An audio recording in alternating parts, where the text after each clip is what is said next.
আসসালামু আলাইকুম ভিউয়ার্স। প্রবাসীদের জন্য পারফেক্ট খামার কোনটি? অনেকেই বলে থাকে যে প্রবাস থেকে খামার করলে বাড়িতে এসে খামারের রসিও খুঁজে পাওয়া যায় না, লস আর লস। আসলে কথাটা মিথ্যা নয়। হঠাৎ করে না জেনে না শুনে বেশি দুধের গাভী দিয়ে আপনি খামার শুরু করবেন বেশি টাকার লোভে, এতে আপনার ক্ষতিটা বেশি হবে। অতএব আপনি যেহেতু বাড়িতে ইনভলভ নাই, কাজের লোক বা বা বাড়ি দিয়ে পরিচালনা করবেন, তাহলে ছোট বাছুর দিয়ে খামার শুরু করেন। এটা দীর্ঘদিন লালন পালন করা যায়। ছোট গরুর চাহিদা বেশি, 1 থেকে 1.5 লক্ষ টাকার গরুর চাহিদা বেশি থাকে, এতে প্রফিটও বেশি হয়। এখানে বাছুর মরার সম্ভাবনা নাই।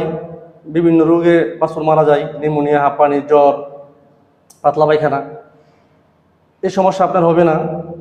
এখানে উলান ফোলা বাট নষ্ট হয়ে যায়, এই সমস্যা আপনার হবে না।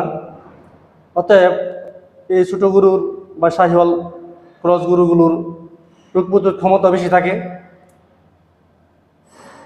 আপনি কাজের লোক দিয়েও পরিচালনা করতে পারবেন, বাড়ির ফ্যামিলির লোক দিয়েও পরিচালনা করতে পারবেন, শুধু ঘাস খাওয়া পরিচালনা করতে পারবেন, এবং কম টাকায় 30 থেকে 35 টাকা কেজি দানাদার মিক্স দানা তৈরি করে আপনি গরু লালন পালন করতে পারবেন।